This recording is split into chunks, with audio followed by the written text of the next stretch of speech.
Hello students, welcome to Literature Practice.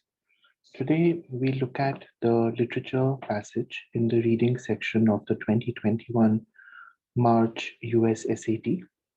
We'll be doing this live together and we'll grade the answers once we are done with the questions. So let's begin with reading the passage. This passage is adapted from Nina Rivera, The Age of Dreaming. The narrator describes acting in silent films in the early 1900s. Moran owns the production company that employs the narrator. It is amusing in retrospect to think how primitive our efforts were in those early years. For my first two films, all of the interiors were shot on outdoor sets with canvases draped over them to soften the sun. All copies of Jamestown Junction have long been lost, but if the film had survived and if you could see it, you would notice that during the office scene, the papers on my desk are disturbed by a mysterious breeze. And in the very next scene, you would see a shadow moving in the corner caused by the canvas flapping in the wind. These were the conditions in which we shot at that time. And because we worked without the benefit of artificial light, there was always a rush to complete the day's filming before the shadows grew too deep in the afternoon. In late May, when we endured an unexpected heat wave, Moran had giant ice blocks delivered to the sets and powerful fans placed behind them to blow the cool air in the direction of the players. If it rained, filming would halt altogether and we would scramble to move all the furniture and props under the complex's few permanent roofs. But despite these challenges, everyone remained in good spirits. We were working, yes, but it felt like play, and it was hard to comprehend the tremendous good fortune that had suddenly befallen us. Right, so this first paragraph is kind of the narrator describing this period at the beginning of the silent film era when the infrastructure was not really there and they had to make do with whatever was available and the challenges they faced when this was the case. But there's also a sense of enjoyment. There's also a sense of good spirit, as she says towards the end, that despite these challenges, everyone remained in good spirits. Let's read further. Through the making of both films, Hanako gave me constant guidance, which I eagerly accepted, and I immediately discerned the difference between myself, an untrained amateur, and a seasoned professional who knew everything about the art of acting. Indeed, she was perhaps the largest influence on my development as an actor. So we learn about Hanako, a senior actor who was also on set, and how she helped the narrator with acting. There is no audience to see you, she said one day in Japanese as I gestured expansively to convey my anguish at the death of one of my fellow soldiers. You don't need to project like you would in the theater, as if you're trying to be seen by the person in the last row. Pretend the camera is the one man you're playing to. So this kind of tells me that the narrator comes from a theater background and the kind of acting required from film actors is different from that required of theater actors because in theater you have a live audience seeing you. So the kind of acting you need to do needs to be expressive enough so that the last person on the last row can see you and feel what you're feeling. But in film, everything is captured on camera, so that is not a requirement. On another occasion, when I was perhaps too understated, Hanako approached me after Moran called cut. You're painting a picture with your body, she said. Think of pantomime. You must express physically what you can't with your voice and use your face, your eyes. You have such eyes, they alone speak volumes, right? So both these paragraphs from line 34 to line 47 present the kind of advice that the narrator received from Hanako and how that advice was useful to the narrator's development as an actor. Moran nodded in agreement, although he couldn't have understood, and I adjusted my actions accordingly. I was surprised by the extent to which he let Hanako direct things, not only my own performance, but also the placement of props, even the movements of the other actors. Yet all of her suggestions improved the films, and between her advice and Moran's direction, I was slowly learning what to do. The transition from theater, which depends on dialogue, was more difficult than I had imagined. Indeed, many stage actors, even those who didn't disdain the new medium or moving pictures, did not make the change successfully. So this kind of tells me that this was a new medium. Obviously, silent films was the beginning of the film era, so this was indeed a new movement, um, a new medium. And there was a category of stage actors who thought that this was perhaps a lesser medium, because it says here that many stage actors, even those who didn't disdain the new medium, to disdain is to not look upon something favorably. So even many stage actors who wanted to work in films, who wanted to work in silent films, were not able to make the transition successfully. Hanako Minatoya was one of the few who was equally accomplished in both realms. I was learning under her tutelage every day. On certain days when we weren't in scenes, Hanako and I would leave the sets and walk into the hills. They were vibrant with color, with flowers wherever one looked: blue, broadea, and lupin, mariposa, lilacs, the wispy orange California poppies. The beauty of that landscape when the air was cool, the sun glinting off the ocean, and the breeze carrying the scent of the flowers was so dramatic I could hardly believe it real. And I was seeing it, feeling it in the company of an artist whose work I had admired for years. One day on our walk, we were discussing a well known actor, and Hanako surprised me by her reaction to his name. He's nothing but a face for the fan magazines, she said dismissively. He's not a genuine actor. What do you mean? I asked, although I didn't disagree. It is impossible to distinguish one of his roles from another. He's always the same, and it is obvious why. In order to project a believable fiction, the actor himself must have substance. You must possess something internally to perform it externally. He is only a fraction of the talent of an artist such as you. I was, of course, deeply flattered by her compliment, and I did not know how to respond. Hanako continued talking of this actor and that without noting my reaction.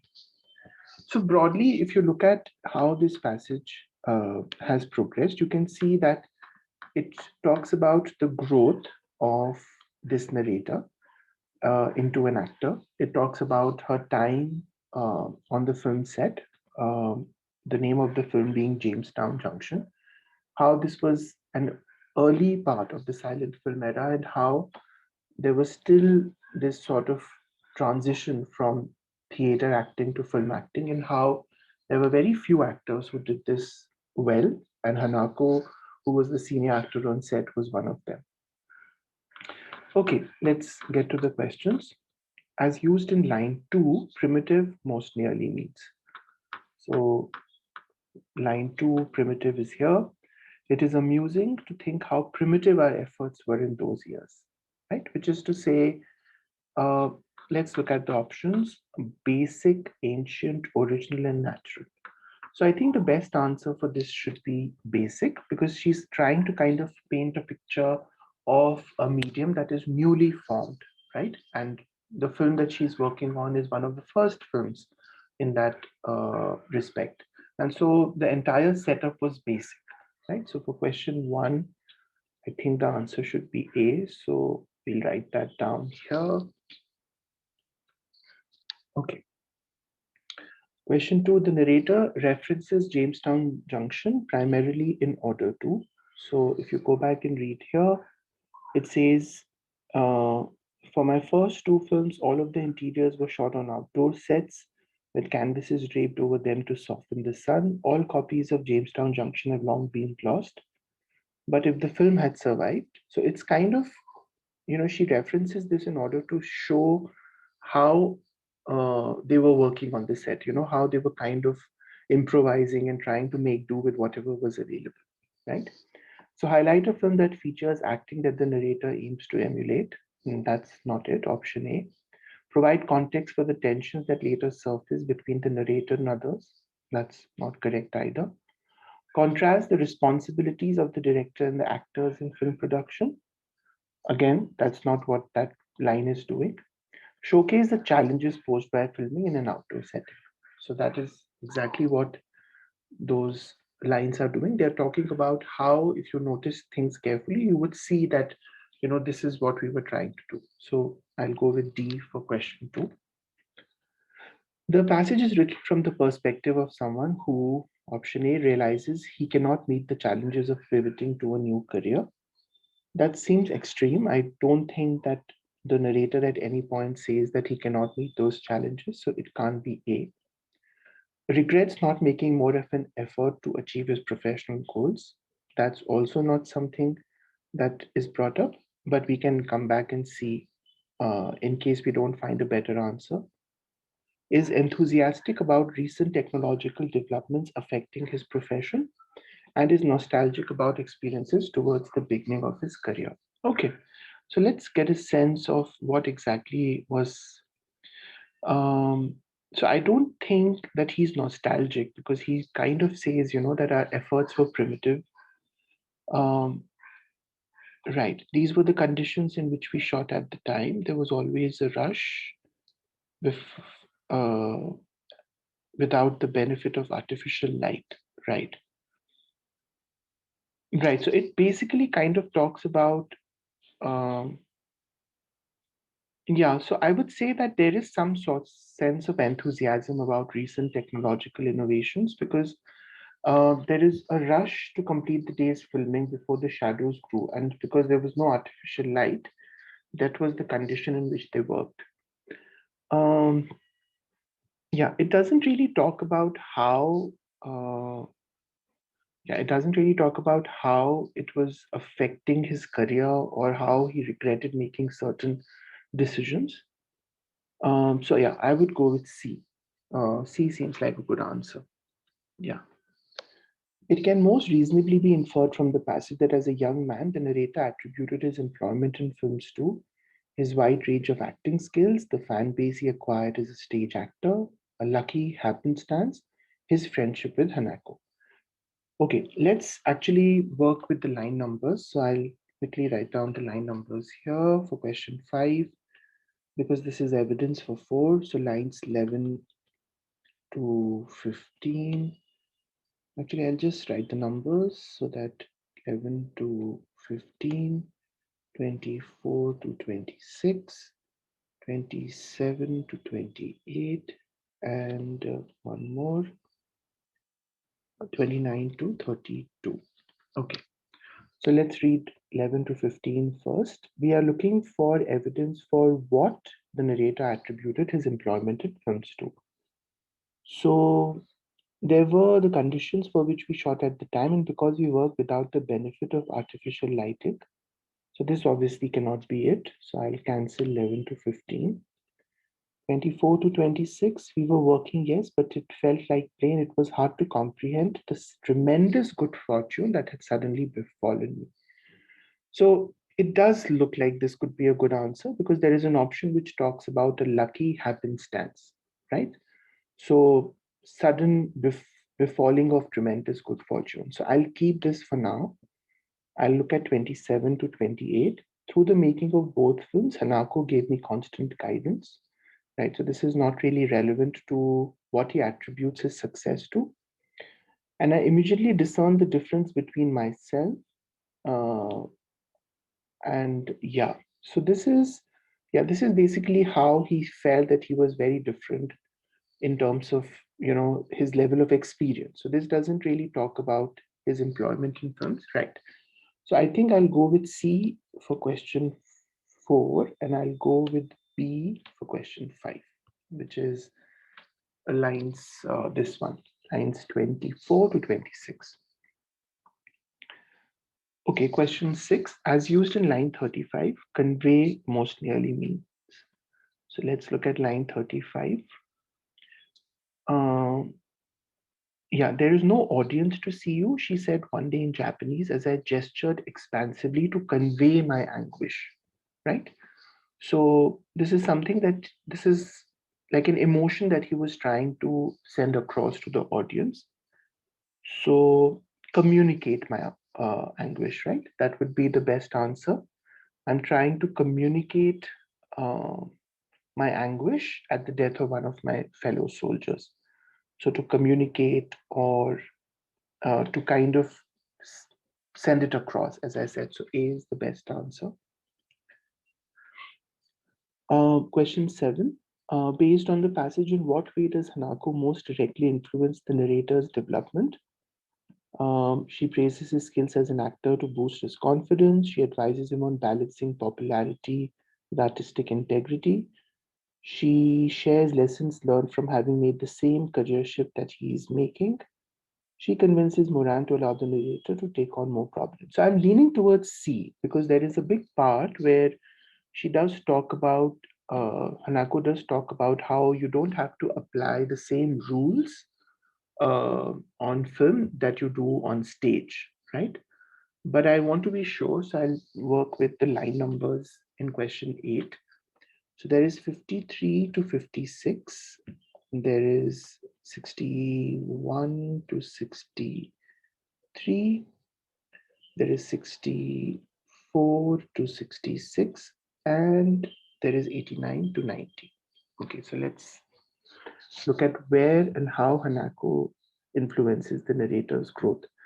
So 53 to 56 says, yet all of her suggestions improved the film, and between her advice, I was slowly learning what to do. Right. So this is about improving the films, right?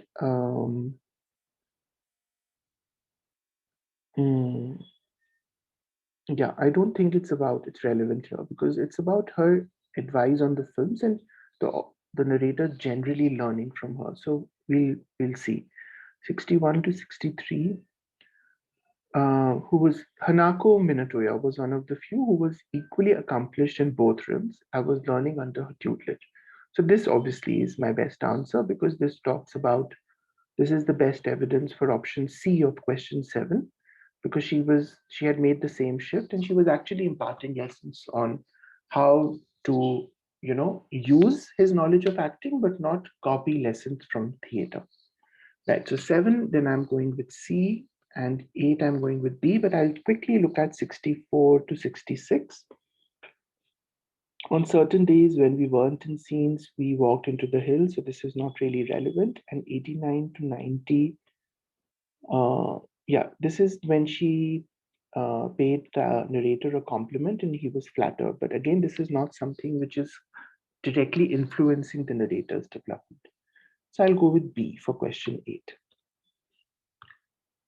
Right. Okay. Question 9. The passage indicates that when Hanako criticizes a well-known actor, the narrator fears that Hanako will address him with the same criticism but is relieved when she praises him instead. I don't think he was scared of anything, right? No, in fact, the narrator is kind of agreeing with her, but he wanted to understand what she meant by saying that that famous actor was not a genuine actor, right? So it's not A. He concurs with Hanako's opinion, but he's curious about the reasoning. Yeah. So B is like a really good answer because he agrees with her, but he wants to know. So I think B is the right answer. Let's just look at C and D. It's disappointed that Hanako does not respect the actor, but continues to admire. No, that's not correct. Understands Hanako's argument, but respectfully disagree. That's not correct either. So 9th is very clearly B. Okay, and number 10, it can most reasonably be inferred from the passage that Hanako believes that an actor's merit depends upon.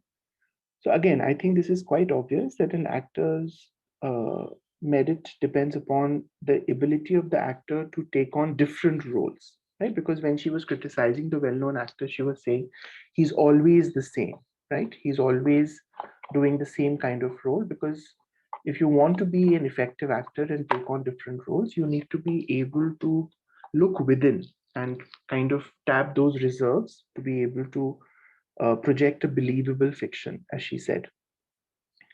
So caliber of training that the actor receives from mentor, no, this is not really relevant. Depth of the actor's own feelings and perceptions, yeah, perhaps. So let's keep this for now. Actors' willingness to take on roles that others find unappealing, no, it's not really about what others are doing, so that's not relevant. An actor's ability to overlook unfavorable audience reactions, no, so audience reactions is also not mentioned. It's very clearly here that you need to you need to be able to kind of uh, The actor should have substance. You must possess something internally to perform it externally, right? So it's clearly B, right? You need to be able to look within, and so this is the answer. Okay, I have the answer key with me, so I'll quickly check if we got this right. Let's do this for the first 10 questions. ADDC, ADDC. Okay, so third is not actually C, so that's not correct. Let's try and we'll come back to this. What about BAC triple B? BAC triple B, yeah, 5, yeah, so others are correct. So let's just quickly look at question 3. Question 3 was about the passage written from the perspective of someone who is, yeah, actually D, they say, is the right answer. I think I was thrown off about nostalgia because he said that, the efforts were primitive.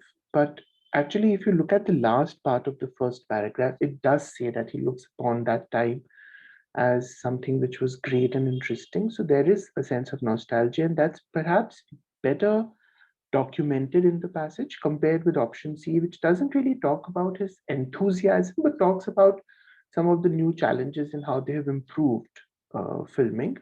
But it doesn't really talk about his enthusiasm. Yeah, so that is a mistake. Yeah. Okay. So that brings us to the end of this video. If you found this exercise useful, please subscribe to the channel and come back for more videos. I'll be solving the rest of the reading section passages one by one as well, and we'll grade them live once we are done. So see you guys soon. Bye-bye.